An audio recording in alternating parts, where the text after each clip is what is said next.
Hi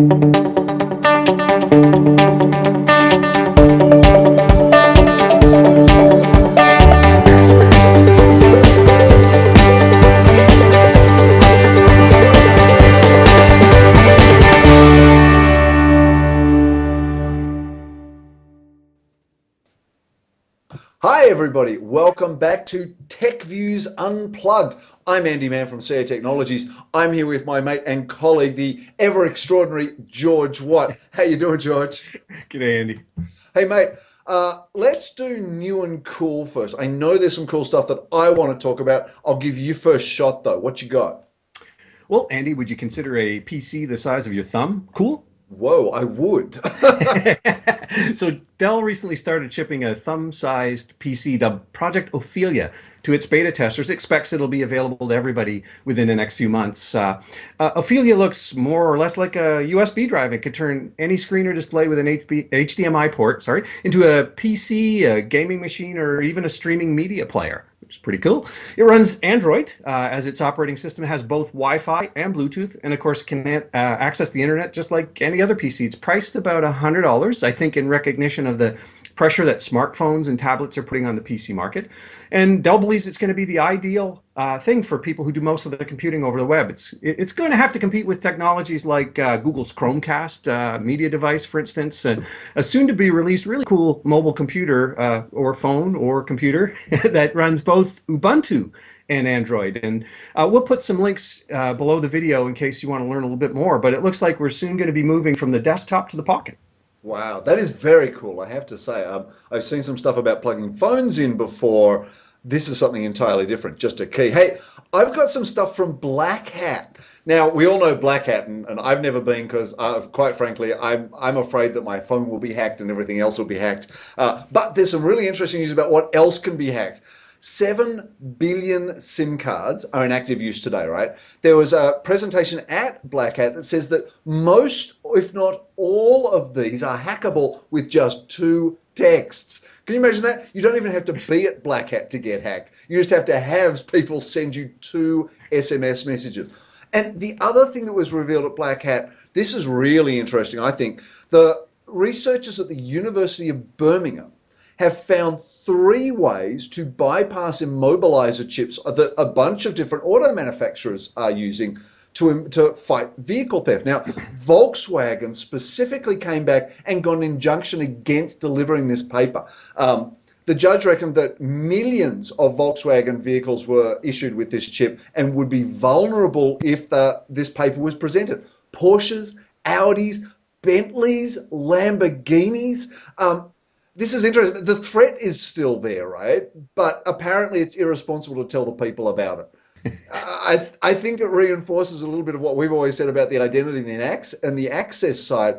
But this is about Internet of Things, about the way that this is all opening up. This is very, very dangerous. This is going to be interesting to see how this plays out. It looks like you better put a tinfoil hat on your Bentley and your Lamborghini. Absolutely. Hey, let's move to news.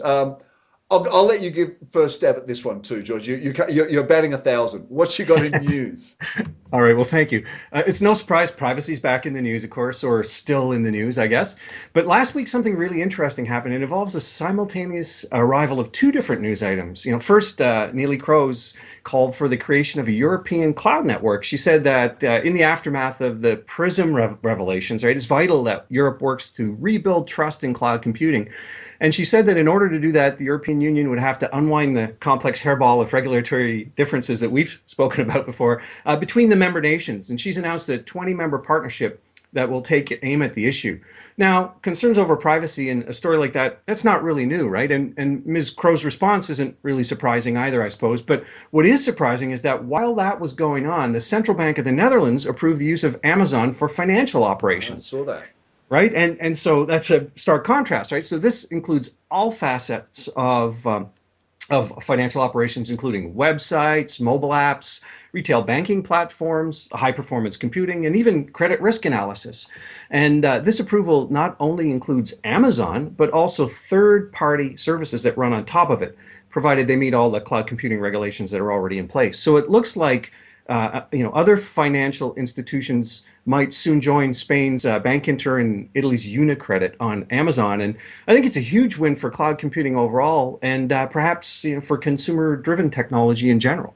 Yeah, and I think that the win there for cloud computing, especially, is that it's not just any large company, it's actually banking. And it's in a country which is fairly solidly known for good privacy regulations, good rule of law, all of these sorts of things. This is actually really big news. I'll be interested to see how this develops.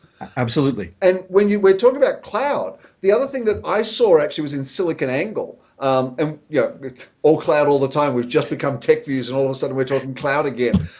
But this was about cloud and the Internet of Things going hand in hand. So for me, it's actually more about Internet of Things. I'm really excited about the Internet of Things, about sensors and applications, the things that people do. I read the other day that, and this is coming from Cisco, there's a company in Europe that is putting sensors on cows, and they're connected to the internet, and the sensors tell them when they need to be medicated and milked. And all. Let me just repeat this, George. There are internet sensors on cows. I love these sorts of stories. It's really interesting when you start to think about how much data is floating around in the cloud, how many of these sensors are going to be connected. Cloud connects all these sensors together, right? If you want to do the analysis, if you want to have that communication, it becomes even more powerful when it comes across the network, but even more so when you aggregate data. Can you imagine all the cows in the world, all connected to the internet, and we start to use big data analysis, we start to understand what's going on with that. This probably should have been in New and Cool, quite frankly, but it's a great story. I would encourage everyone to read the story. It's on SiliconANGLE. And just start to think about, what does this mean? The API economy, the big data, the rise of Internet of Things, and cloud computing all coming together. This is going to be big. Yes, the rise of cow computing. The rise of cow computing. I love it.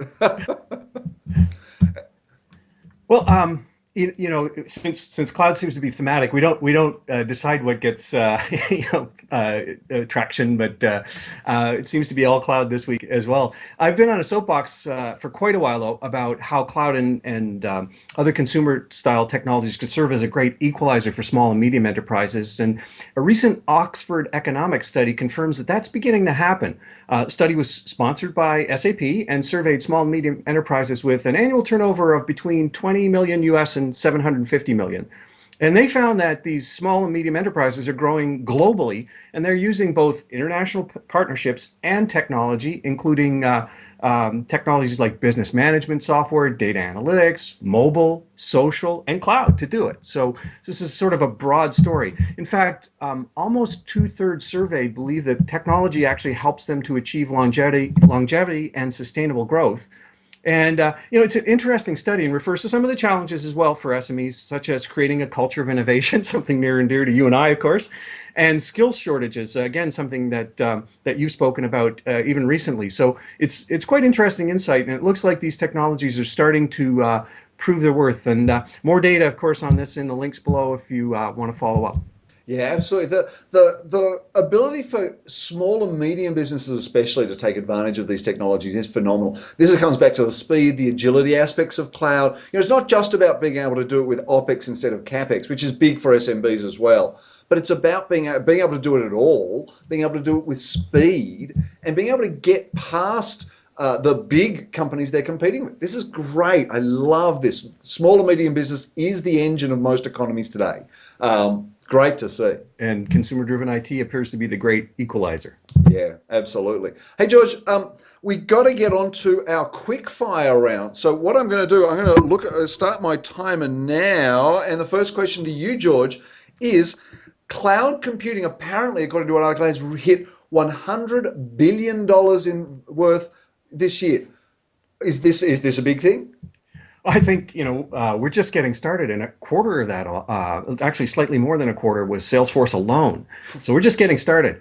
Andy, I read a recent study that discovered 86% of Australian firms use cloud computing, and another one stating that cloud is business as usual now for Australian CIOs. Has Australia become the land up over? See, this is really interesting because cloud is fundamentally, it's becoming an increasing part of the Australian compute fabric, even though the Australian federal government has been a little standoffish at times.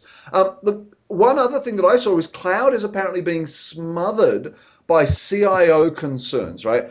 The top level concerns. This is in a new report. Is the CIO going to kill cloud? Well, legacy complexity is still an issue. Cloud's come a long way, but there's still no big switch you can throw to turn it on for everything. So we'll have to deal with that for some time to come, I think. Andy, recently there have been public calls to embed Amazon AWS compatibility into the OpenStack project. What do you think about that? Oh, look, George, and the buzzer just went off, but my phone's on silent. So this is, in fact, a buzzer question. This is really interesting. A bunch of open letters flying around the ecosystem from pundits and vendors and others. You know, I've always maintained that IT is fundamentally heterogeneous, and it's heterogeneous for good reasons. There are services, software, hardware that do specific things for really good reason. Specialization, it goes back to the building of the Model T. You know what? I think a lot of people need to spend some time doing something a little bit more useful, rather than just ranting on the internet about compatibility. Open is not always open. Deal with it. Hey, George, that's all we've got time for today. There is a shameless plug, though. We have a great new infographic out about cloud and the hurdles. We spoke about that. CIOs wondering about whether the hurdles are real. Have a look in the links below. Find out how you compare against your peers in this new infographic. This is a totally shameless plug. For myself, I'm Andy Van from CA Technologies, at least as far as I recall. I'm here with George Watt, also from CA Technologies. We'll see you next time on TechViews Unplugged. Bye. Take care.